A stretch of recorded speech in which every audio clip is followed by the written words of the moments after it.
Hi, my name is Mairi-Gender, and I chose to do my project on gender-neutral parenting. So, as far as gender-neutral parenting, the main question with it is, should you encourage play and adornment typical of your child's gender or both genders?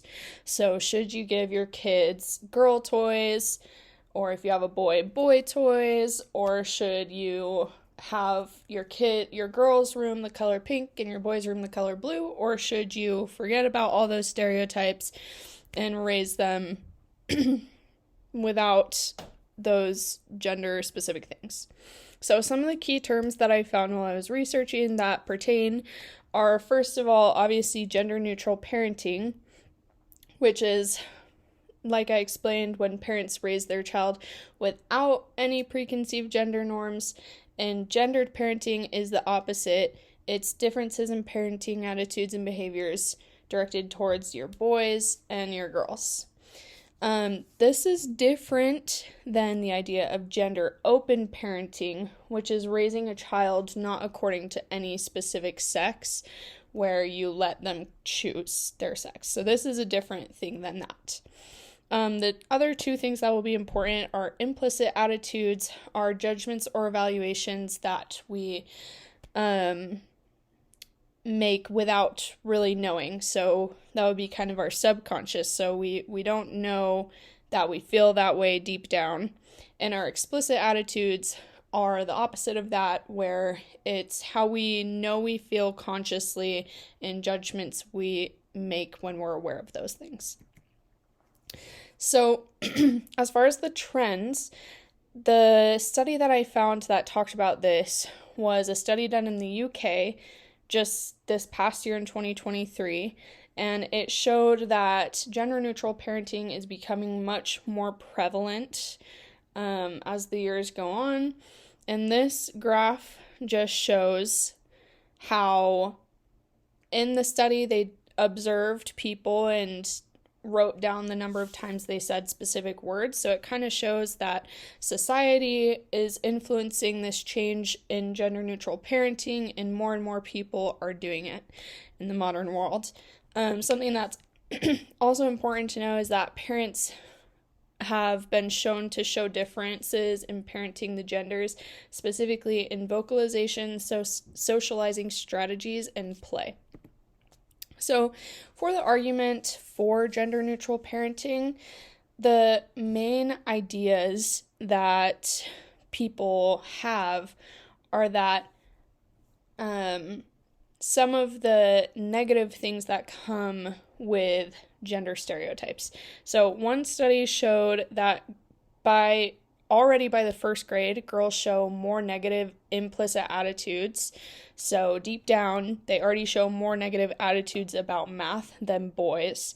And these negative attitudes toward math could come from the math gender stereotypes. Another study showed that girls by the age of 6 already started showing less interest in quote-unquote hard activities and were less likely than boys to think that members of their own gender were really, really smart. And this is what we can see in the graphs. The red is going to be the girls and the blue is the boys. So at the age 5, they hadn't shown these differences, but already by age 6, they thought that their gender wasn't brilliant to say.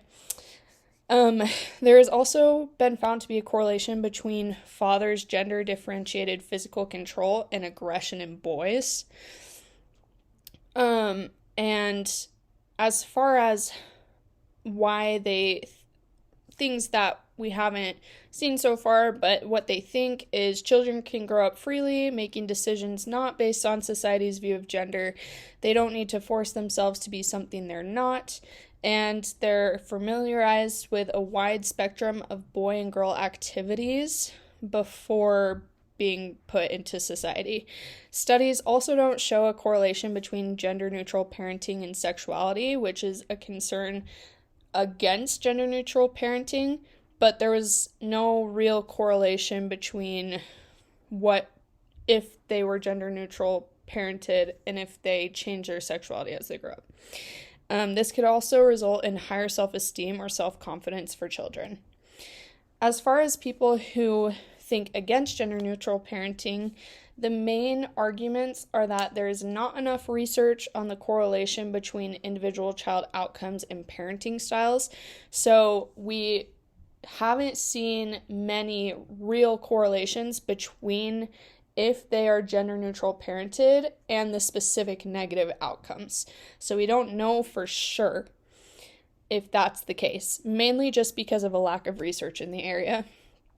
Another study showed that this could cause confusion for children in society and could ultimately result in bullying when kids inevitably see gender norms in society when they go to school and that kind of thing.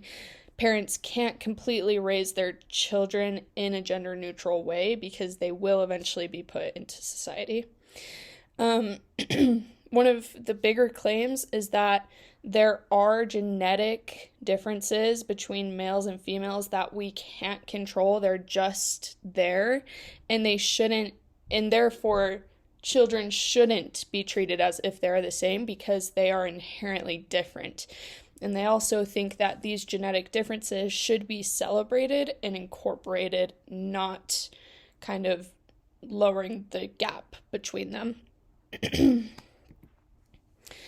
As far as my stance, I don't think that we should go to the either extreme, but I do think that, at least with my children, I think I want to lean more towards gender neutrality. And I have two different sets of, ideas for this. One is what I saw in studies, and the other is what I just have understood and grown to know personally. As far as empirically with the studies, it's true that there is not enough research to predict how much harm parents can have on implicit beliefs, and I think that that's the point. Because we don't have the research, I don't want to be a source of those harmful things if it does correlate with that. So I want to make sure that I raise my kids in a way where they don't feel inferior to either gender and they know that we're all created equal. Parental support was also shown to show a higher prediction of body dissatisfaction for girls, even more than peer support was. So this means so much because I think that, especially with girls, so many girls are,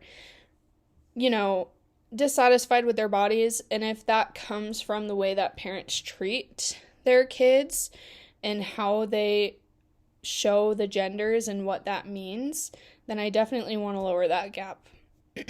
And the early differences in implicit math beliefs were shown to predict future math scores. So if, like I said before, if it is a result of what parents are doing, then I want my kids to have the greatest opportunity to have positive futures.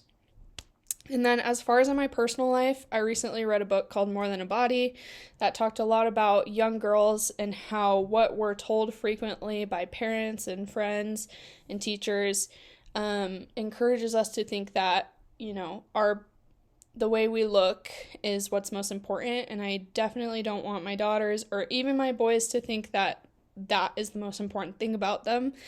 I also frequently hear the phrase boys will be boys, and I think that that is just an excuse for boys to mistreat people, and I think that if we treated them similarly, then that wouldn't be the case as often.